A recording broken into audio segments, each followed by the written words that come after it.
सभी को जय माता दी। स्वागत है आप सबका हमारे चैनल पर और आशा करता हूँ आप सब स्वस्थ और प्रसन्न होंगे। हनुमान जी इस कलयुग के एक जागृत देवता हैं और जिनके हनुमान जी इष्ट हैं वे भी और जो भी व्यक्ति हनुमान जी की पूजा करता है, हनुमान जी को प्रसन्न करता है, उन्हें अनेकों लाभ प्राप्त होते रहते हैं। शनि की ढैया से, शनि की साढ़े सती से वो हमेशा ही दूर रहता है और अन्य सभी प्रकार की समस्याएं उसके जीवन में कभी नहीं आती। भूत प्रेत की बाधा हो या किसी कर्ज की मुक्ति हो या कोर्ट कचहरी मुकदमे का प्रसन्न हो, इन सभी में हनुमान जी की साधना एक विशेष लाभ प्राप्त करती है। और हनुमान जी की साधना करके आप अपने जीवन को सुखमय बना सकते हैं। हनुमान जी की साधना में कुछ सावधानियां भी हैं और कुछ उनके नियम भी हैं। नियम सावधानियां ये है कि हनुमान जी की यदि साधना आप करना चाहते हैं तो उसके लिए यदि संकल्प लेकर आप साधना करते हैं, मानो 21 दिन का, 11 दिन का, 51 दिन का, 41 दिन की आप साधना करते हैं तो उसमें पूर्ण ब्रह्मचर्य की आपको संपूर्ण आवश्यकता पड़ेगी। बिना ब्रह्मचर्य के हनुमान जी की पूजा साधना सफल नहीं होगी। यदि नित्य प्रतिदिन में आप हनुमान चालीसा पाठ करते हैं या किसी अन्य सुंदरकांड का पाठ करते हैं तो उसमें देखो भगवान भी सब जानते हैं, सब कुछ भगवान का ही बनाया हुआ है। उसमें ब्रह्मचर्य के लिए आप एक नियम बना सकते हैं किसी दिन का। मेरा मानना तो यह है कि आप मंगलवार का नियम बना सकते हैं कि मंगलवार को आप ब्रह्मचर्य का पालन करेंगे। और सबसे बड़ी एक विशेष बात यह है कि इसमें शुद्ध खान पान की आवश्यकता है। अंडा, मीट, शराब, इन सब चीज़ों से दूर रहना चाहिए। मेरा मानना तो यह है आप किसी भी देवी देवता की पूजा करते हो, आप इन सब से दूर ही रहिए और दूर रहना ही हमारे धर्म में है। हमारे धर्म के विरुद्ध यही है कि हम यदि शराब पीते हैं, अंडा खाते हैं, मीट खाते हैं या किसी जीव पर दया करते हैं या किसी का छल कपट करते हैं या किसी का बेईमानी चोरी करते हैं तो ये धर्म विरुद्ध कार्य ही है। इसीलिए आप सबसे मैं यही कहना चाहूँगा कि हनुमान जी की साधना में आप विशेष ध्यान रखें और थोड़ा सा ऐसा डरने की आवश्यकता नहीं है। डरिए मत किसी भी चीज़ से। भूल यदि होती भी है तो भगवान से क्षमा प्रार्थना भी की जा सकती है, लेकिन जहाँ तक हो सकता है कोशिश ये रखिए कि आप भूल ना हो। अंडा, मीट, शराब, इन चीज़ों को तो बिल्कुल भी ना छुएं।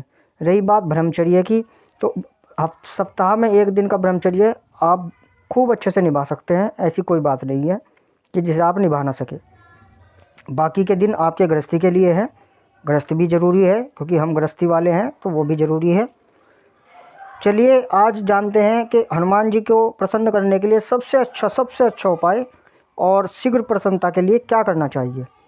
देखिए, वैसे तो हनुमान जी के लोग हनुमान चालीसा पढ़ते हैं, बजरंग बाण का पाठ भी करते हैं, श्री सुंदरकांड का पाठ भी करते हैं।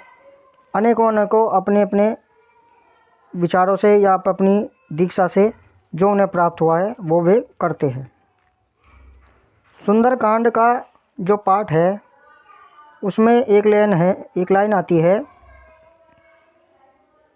यही सही हटी करेऊ पहचानी, साधु ते होई न कारज हानि। राम नाम ते सुमरन कीना, हृदय रस कपि सज्जन चीना। जब हनुमान जी लंका नगरी में प्रवेश करते हैं तो वहाँ नगर भ्रमण के दौरान उन्हें श्री राम नाम की आवाज़ सुनाई देती है।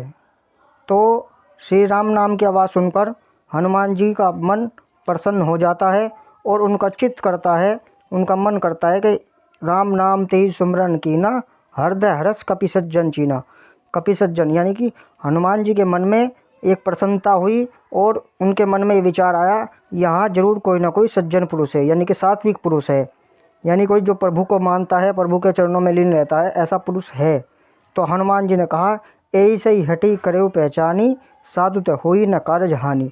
हनुमान जी के मन में ये विचार आया कि ऐसे पुरुष से मिलने में किसी प्रकार की कोई हानि नहीं हो सकती, जबकि मैं यहाँ दुश्मन के घर में हूँ। दुश्मन ही थे रावण और राम के आपस में। तो हनुमान जी इस बात से भी प्रसन्न होकर विभीषण जी से मिले थे। तो यही बात मैं आज आपको बताना चाहता हूँ। आप समझ भी गए होंगे कि श्री राम नाम का सुमिरन ही हनुमान जी को सबसे अधिक प्रसन्नता प्रदान करता है। इसीलिए आप कोई भी हनुमान जी का पाठ करें, कुछ भी करें, कोई हनुमान चालीसा पढ़े, आरती करें, सुंदरकांड करें, जो भी आप करना चाहें वो करते रहिए। लेकिन श्री राम नाम का यदि आप कुछ देर तक जाप करते हैं तो उससे कहीं ना कहीं आपकी पूजा में 4 चांद लग जाएंगे, आपकी सफलता 2 गुनी 4 गुनी हो जाएगी। तो श्री राम नाम का सुमिरन आप यदि सुंदरकांड, हनुमान चालीसा कोई भी पाठ कर रहे हैं तो उससे पूर्व आप 10 मिनट, 5 मिनट, 15 मिनट, आधा घंटा, जितनी आपका सामर्थ्य है, जितना आपके पास समय है, श्री राम जय जय राम या सीता राम का जाप आप कीजिए। यदि आप माला का जाप करते हैं और किसी भी देवी देवता की आप माला जाप कर रहे हैं, फिर भी यदि आप चाहें तो 3 माला श्री राम जय जय राम या सीता राम की 3 माला नित्य प्रतिदिन कीजिए, आपको विशेष लाभ मिलेगा। और ये कार्यक्रम जो मैं आपको सुना रहा हूँ ना, ये हर एक आदमी को पसंद नहीं आएगा। हर एक आदमी, सब तरह के भाव वाले लोग हैं। ऐसे भी हैं कि भगवान किसने देखा है, कहाँ है भगवान, कौन है भगवान, क्या मान, कोई मान रहा कोई नहीं मान रहा। तो भैया ये कार्यक्रम हर एक को डाइजेस्ट नहीं होता। हर एक आदमी इस कार्यक्रम को सुनेगा भी नहीं मेरे, और सुनेगा भी तो सब्सक्राइब नहीं करने का। ये तो वही सब्सक्राइब करेगा जो प्रभु के चरणों में रहना चाहता है, प्रभु भक्ति प्राप्त करना चाहता है, और कहीं ना कहीं हनुमान जी की या किसी भी देवी देवता की साधना करके अपने जीवन को सुखमय बनाने की कोशिश करना चाहता है।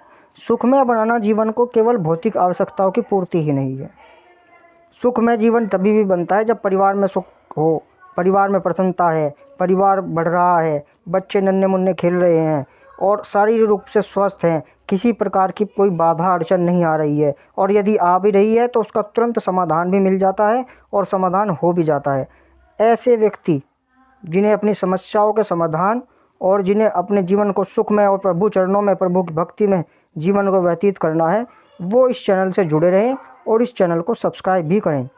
अन्य प्रकार की नई नई जानकारियाँ आपको यहाँ मिलती रहेंगी, क्योंकि यहाँ किसी भी तरह का टोना टोटका फुहड़पंती की बातें मैं आपको कभी नहीं बताऊंगा कि आप ये टोना कर लो, आपका ये काम सिद्ध हो जाएगा, आपकी फैक्ट्री चल जाएगी, आपका मकान चल जाएगा। नहीं चलेगा। जब तक प्रभु की भक्ति नहीं करेंगे, जब तक प्रभु के लिए अपनी प्रार्थना आप नहीं रखेंगे सच्चे हृदय से, निश्चल भाव से और पूर्ण समर्पण के साथ अपनी भावनाओं को प्रभु के चरणों में आप समर्पित नहीं करेंगे, तब तक मैं नहीं मानता कोई भी टोना टोटका किसी प्रकार का कार्य कर सकता हो। तो ये थी आज की एक जानकारी। आप जुड़े रहिए, आप चैनल को सब्सक्राइब कीजिए, और आपके लिए भी फ़ायदेमंद है और मैं भी आपके लिए ही कोशिश करूँगा और अच्छी से अच्छी जानकारी आपको देने की।